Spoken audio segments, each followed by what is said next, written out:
Episode 2, another 10 mods to go.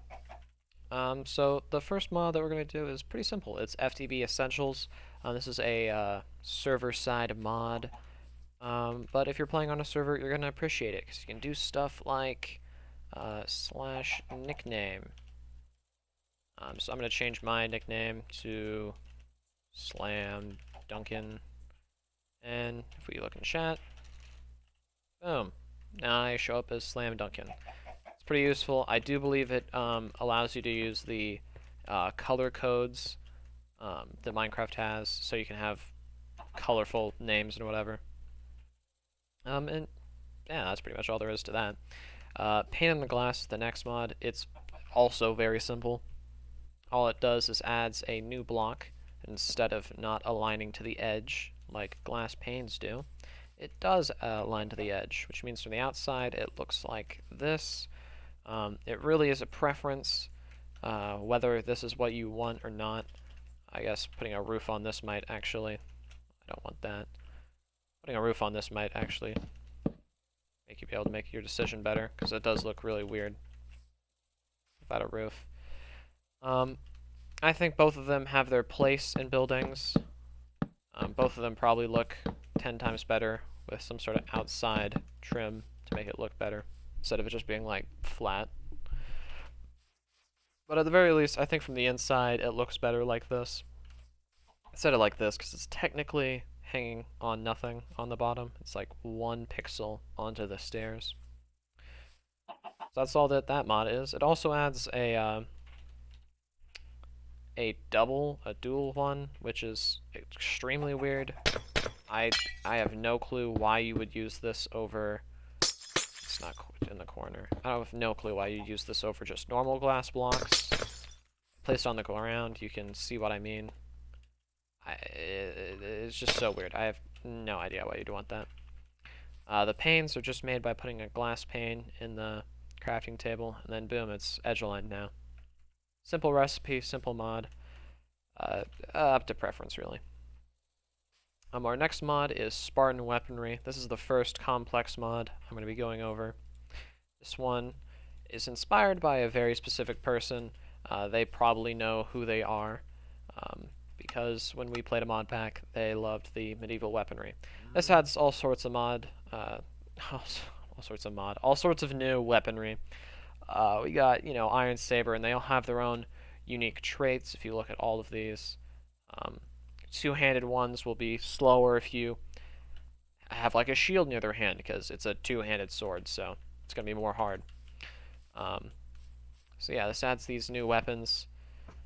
Daggers can be thrown. This is a stone dagger. You have like this battle axe that, these are all netherites. They're gonna do a crap ton of damage and all that. These are the advanced crossbows. There's boomerangs. And yeah, there's all these new weapons. They're really cool and unique. It has, like, hammers have a nausea effect. This is more for person versus person. But you can see the particle effects there. I need to stop grabbing netherite stuff because it does too much damage. Here, if you look, he has particles coming off of him because he has the nausea effect, which is the effect that you get when you eat like puffer fish. So yeah, it's a pretty cool mod. I think you'll have a lot of fun with that. You just have to save up to make some of these. Some of these are quite expensive, and you need to make these different poles for the handles. And they are quite intimidating when you're holding them, these long ones, even though the items look really weird. If I go into F5, you can see they're just massive. So yeah, that's those. Actually, how much does this cost? Yeah, they're pretty expensive. I think they're worth it. And so the next mod is wall jump. That's what this thing is. Basically, when you run at a wall, if you press shift for crouch, run at the wall, crouch, you can turn around. You can like hook onto the wall with crouch. And then you can turn around and jump off of it to do wall jumps by like repeatedly doing this movement. Then when you get to other walls, you can cling onto them If you wait a second, you'll slide down it. And it's a pretty good way to avoid fall damage or get up to different places. A side effect of this mod is that if you're making walls, you're gonna want to make them taller now that it's technically possible to go up 3 blocks. But I don't know, maybe you already were making 4-block walls, because those are still unpassable without other stuff. Our next mod is the Dungeon Crawl mod, which spawns a new structure in your world.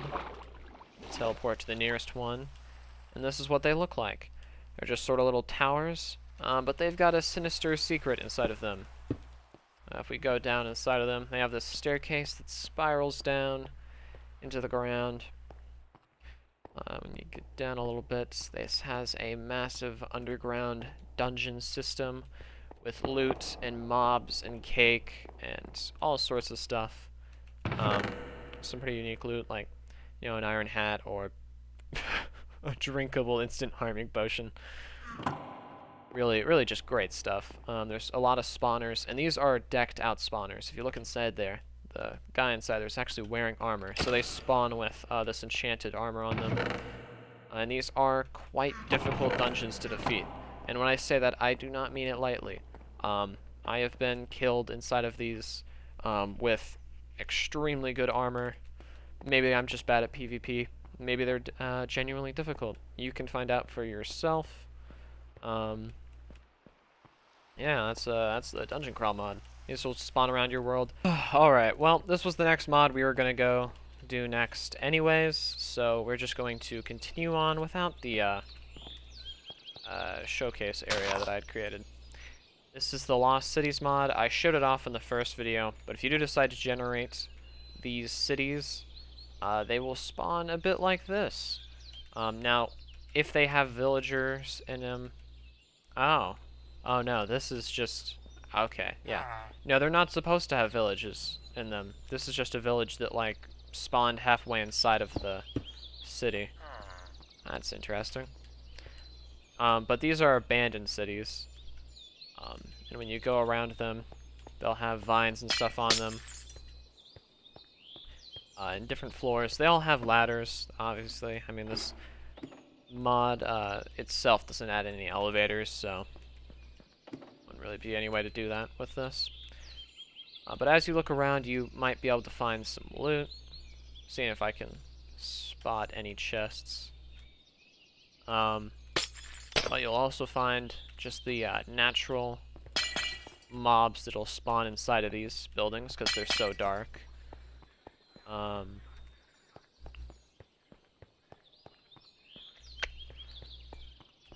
here's a zombie.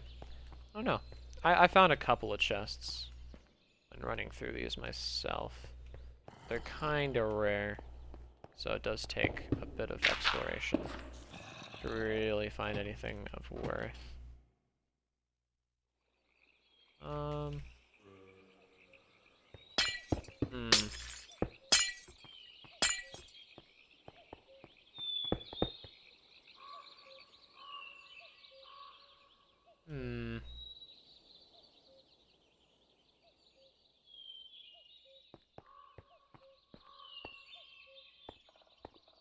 Oh, hey, there's an enchantment table. Is that really an enchantment table? Wow. Okay. It's interesting. If you want to have these cities in your world, that's really up to you. Whether you think they're balanced or not. I think they're a cool addition, with a little bit of challenge, maybe a little bit of reward. But also, they don't generate very well. They sometimes don't even have loot. And that loot that does spawn is a little unbalanced, so... just kind of a... if you feel like it kind of mod. So the next mod, I'm just going to go inside of this cave for... put myself into... survival. Because it is the Vanilla's Hammer mod. Vanilla Hammers mod. I don't know if I said it right or not. The first time. I'm having trouble speaking. I've had to re-say these lines so many times. Anyways, all this adds is hammers that mine in a 3x3 radius. They've got a slightly more expensive recipe to normal tools, but they're pretty repetitive in their style. Once you've seen like one metal one, you can pretty much guess what all the other ones are going to be. So yeah, they mine in a 3x3. I go here and I start mining. They're a little bit slower than a normal pickaxe because they're like, you know, mining a whole bunch of them. If I go up to diamonds, you can see mine's quite a bit faster. That's... Oh, wait.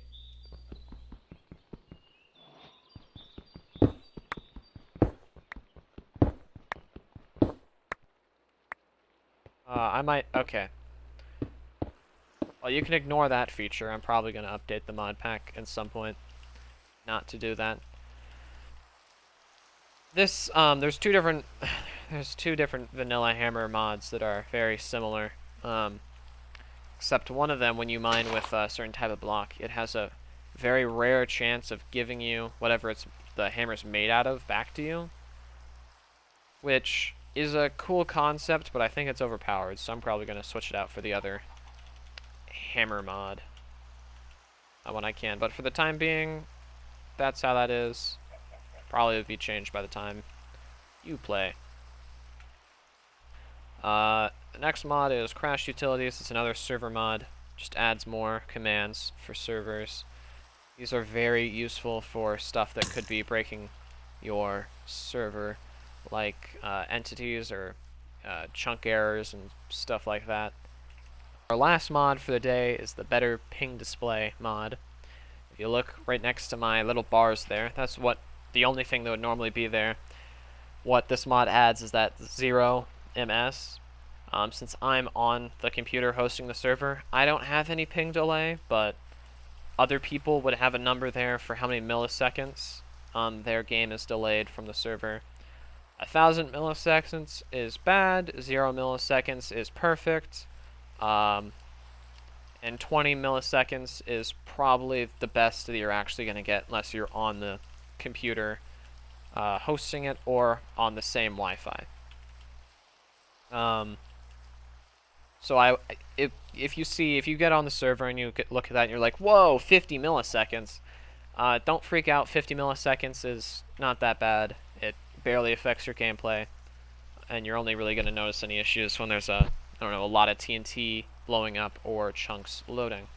Anyways, that's the last mod for the day. I'm sorry this video is a little hectic. I'm probably going to have a great time editing it. But these are pretty hard to make, and I've never made them before, so hopefully this was somewhat coherent, and maybe you learned a little bit more about the mod pack, and I'll talk to you later. Bye!